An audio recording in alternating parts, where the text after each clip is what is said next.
Is natural sugar bad for type 2 diabetics? The keto experts say it's bad. The vegan experts say it's good. Yet they both have people who follow that diet who've reversed their type 2 diabetes. They can't both be right, can they? Let's find out.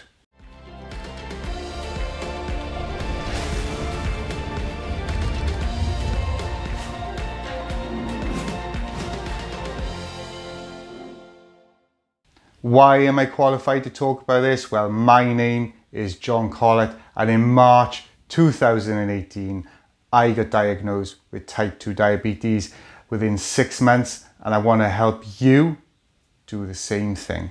So I want to start and put a bit of a disclaimer up here. I do not follow a vegan diet. I do not follow a ketogenic diet. My number one comment on my Facebook group Charging Down Type 2 Diabetes is that people are confused about if they can eat sugar, can't eat sugar, what foods they can eat, what foods they can't eat. If you feel the same way, put a charge in the comments below. And I thought I'd do a little bit of research and find out, is natural sugar bad for type 2 diabetics?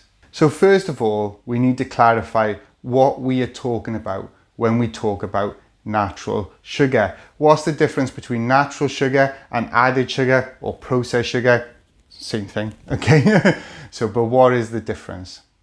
Well, when we eat any food with either of these sugars in, they all get turned into glucose when it goes into our body. But this is where the similarities end. When natural sugar goes into our body, it goes into the bloodstream, and the pancreas does produce insulin to tell the cells to absorb it, but it doesn't need to produce a lot of insulin. Because to eat the same sort of level of sugar as if you were, like, for instance, if you were to have a 400 ml glass of Coke, you'd actually need to eat about 4 apples to achieve the same sort of sugar level. So as a result, you'd have to eat a lot of apples to do that, and that's quite, I don't know, I can't eat 4 apples in one go. Anyway, when you absorb this glucose, the natural sugar has a lot of really good nutrients in it. It's got fat in it, it's got fiber in it, it's got protein in it, and these are all extra good things that the body needs.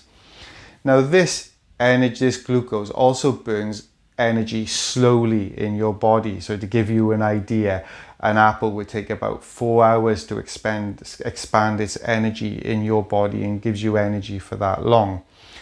So as a result, the body can process this better. So no, it's not so much of the leftover energy gets stored in your muscles and your liver and then in your fat cells. So that's how your body reacts to natural sugar. Now, added sugar is made from cane sugar, and what they do is they take all the nutrients out of that sugar. It includes a nutrient called chromium. I hope I've said that right. And when that goes through our system, it spikes our blood sugar massively. As a result, our pancreas has to produce a lot of insulin to process that glucose. As a result of this, what happens is a lot more of that energy gets stored in our muscles, in our liver, and as fat cells, okay, for later use. And the reason for this is because it burns real quick. And to give you an example of what I mean, you go out and eat a Chinese meal, and yeah, you feel really, really full when you first eat it, but within an hour, 2 hours, you're hungry again, you can go at something else. Now, your pancreas and your cells are not designed to absorb energy this much or this quickly. And just like any engine, when you overheat it, it's going to switch off. So what happens is the cells start to ignore the insulin, because they're full of energy anyway, they can't continue to absorb space for energy they haven't got. And eventually the danger is that your pancreas will stop producing enough insulin because the engine is broken down. And then when all that excess fat starts getting stored in your pancreas and your liver, that's when you're officially type 2 diabetic, because now your whole body is not communicating properly with itself and it's had enough and it's saying to you, stop now before it's too late. So let's have a look at what both sides are saying. The vegan experts are saying that what you should eat is high carb, low fat, okay? And I want to express here what they mean by that. They mean that you should cut out animal products, because as far as they're concerned, there is a lot of fat in animal products and animal produced products, okay? And when they say to eat carbs, what they mean is complex carbs that you find in vegetables and fruit. They're not saying to cut out all fat. Well, they're still encouraging you to eat fat that you find in these natural foods. But what they are genuinely saying is stop eating processed food. Okay. Now, what the ketogenic experts are saying is that you should eat mainly fat for your energy source, because any sugar that you put into your body is going to be ignored by the cells because you've got insulin resistance. And so that sugar is going to get stored in your liver, your muscles, and in your fat. But to be clear, they do not see the difference between processed sugar and natural sugar. But they do say if you're going to have sugar, let it be natural sugar, but only about 7 grams a day, which is about a teaspoon and a half. So it's not a lot, okay? And this is so you can go into a ketosis state. I'm going to put a bit of a disclaimer here, okay? I am not saying one is better than the other, okay? Both have people who follow these diets and reverse their type 2 diabetes. And for me, that is all that is important, okay? So let's get into the rest. So why do these diets have such different ways of doing things but can achieve the same result? Well, the reason for this is you have to understand how your body works. Our bodies burn energy in two ways.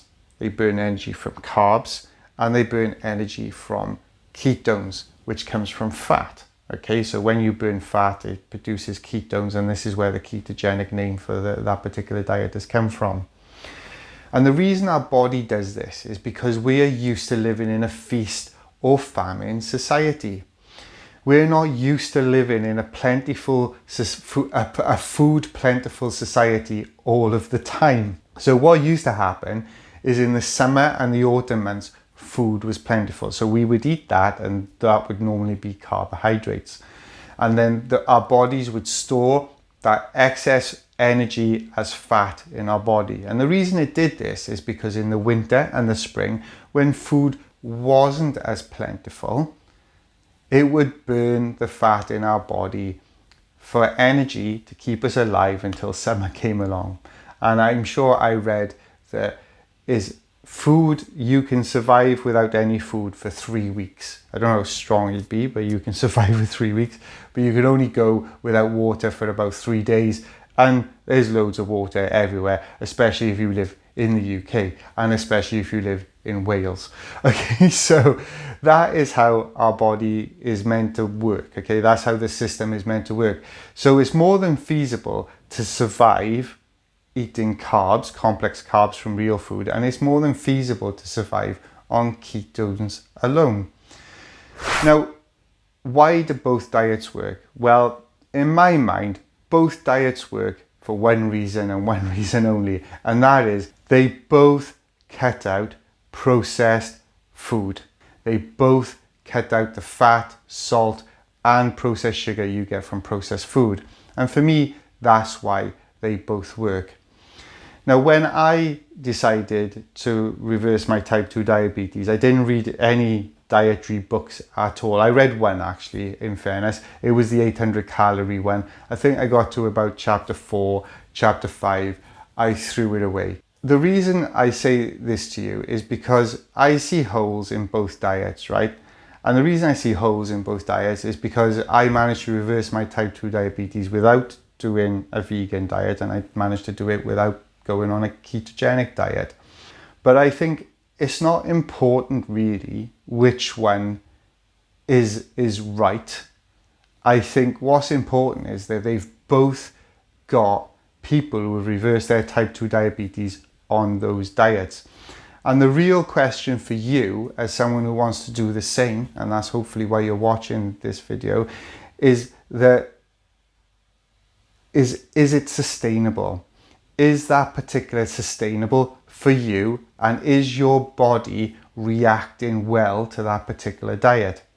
Now the good news is, if your body doesn't react well to that particular diet, there are other options out there. And I think what is really important is that you try to reverse your type 2 diabetes and take your life back, so that you can have complete control of everything you're doing again and have the life that you want to have. You know, since I've reversed my type 2 diabetes, it's made a massive difference to my life, 100%. Instead of sitting on the settee, not wanting to go anywhere because I didn't have the energy to do it, I now drag my family out to all the places I want to go, and we have fantastic time. We've recently been on an adventure holiday.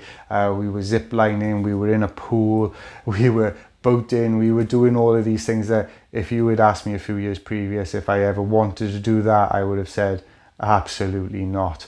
Okay, so you know, so it is possible, it is something you can do. Now, if neither of these options appeal to you and you want to know more about what I did, you can go into the description below. There's a link in there. Click on that link, it'll take you to my website, and you can book a 15-minute discovery call with me and learn all about my 12-week program, Reversing Type 2 Diabetes, and see if that program is a good fit for you. So give us a subscribe, give us a like, share this video with someone you think would benefit from it also, please. And I'm going to stick a playlist there all about foods for type 2 diabetics. And please remember, you're no longer a number. You're a rhino. Now charge.